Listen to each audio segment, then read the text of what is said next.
Weiss here. Thanks for tuning in. Welcome to my YouTube channel. Okay, so if you haven't heard of me, I've been writing about video games for over 20 years, which is kind of crazy because back in the 90s, not many people were writing about retro games. And so I've been at this a very long time. I've been gaming since the mid-70s, collecting since the late 70s with the advent of the Mattel electronic handheld games. So I've been doing this forever. I'm a dinosaur. So I wanted to share some stories with you guys, and this is the first episode of Tales from a Retro Gamer. So what this show is going to be about, it's going to take you back to my past of gaming. I've been there almost from the beginning, since the mid-70s. And so what I'm going to do is tell you about rare finds I've made. I'm going to talk to you about Christmases and magical Christmases when I was a little kid, getting like, say, the ColecoVision. We're going to talk about famous gamers I've met, conventions I've gone to, the very beginnings of gaming. So let's get started.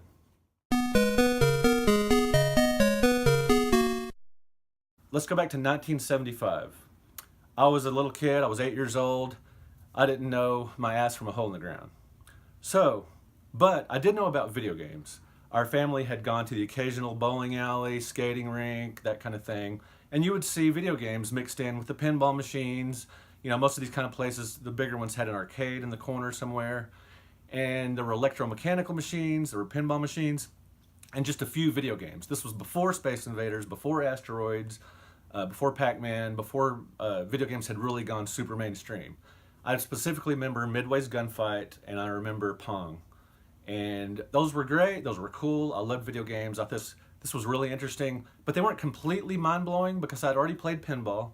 I'd already spent a lot of time with the old electromechanical machines, like the baseball games where you actually turned a little lever to hit the ball with a bat, an actual little wooden bat in the machine. I had played a lot of different pinball machines. So video games sort of seemed like a natural progression to me. Loved them, but they weren't completely mind-blowing. But that same year, my mind was completely blown.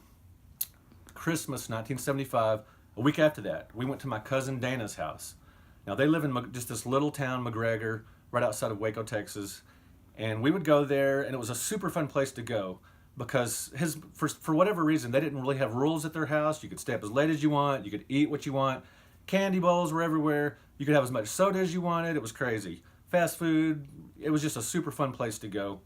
Well, the mom also bought them, you know, what they wanted, quite a bit of stuff. They always had cool toys and everything. Well, we go into my cousin Dana's room. He goes, "Hey, come check it out. Come see what I got for Christmas." And so we go inside, and he's got this little machine with these little knobs on it hooked up to the TV. And I was like, well, that's interesting. And now, keep in mind, this was 1975. I was 8 years old. I had never played a video game in a house before. The Mattel handhelds hadn't come out yet. I didn't know anything about the 1972 Magnavox video game system. No clue. The Odyssey, didn't know about it. I don't recall seeing a commercial. None of my friends had it. So I didn't know you could play video games at home. So we go into my cousin's bedroom, and he's got this Atari Pong set up. And I was like, wow, that's really cool. And so we go over, we sit down and play it, and we're playing a really great, really cool, really perfect version of Pong. You know, the controls were great, mano-a-mano action, super fun, mind blown. I was sitting there on a TV, I grew up a TV kid. I mean, you know, grew up in the 70s.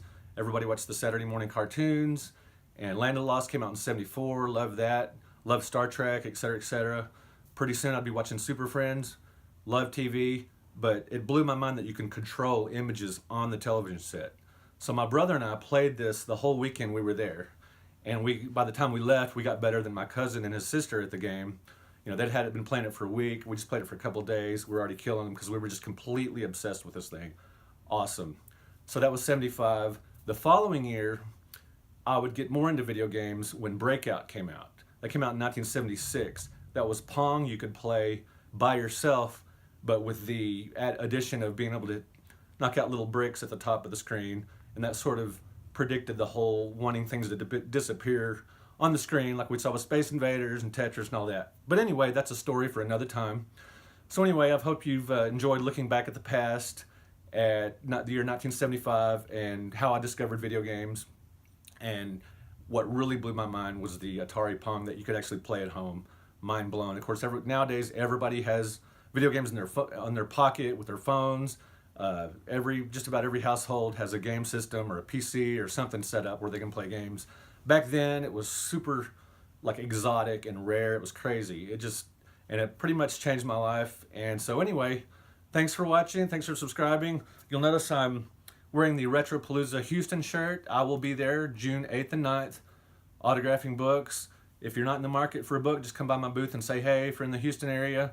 And before that, June 1st, I'll be at Korg's, which is in Columbus, Ohio. I'll be a guest at that show, signing autographs. I'll be there with my friends John Lester, the YouTuber, you probably know him, Gamester81.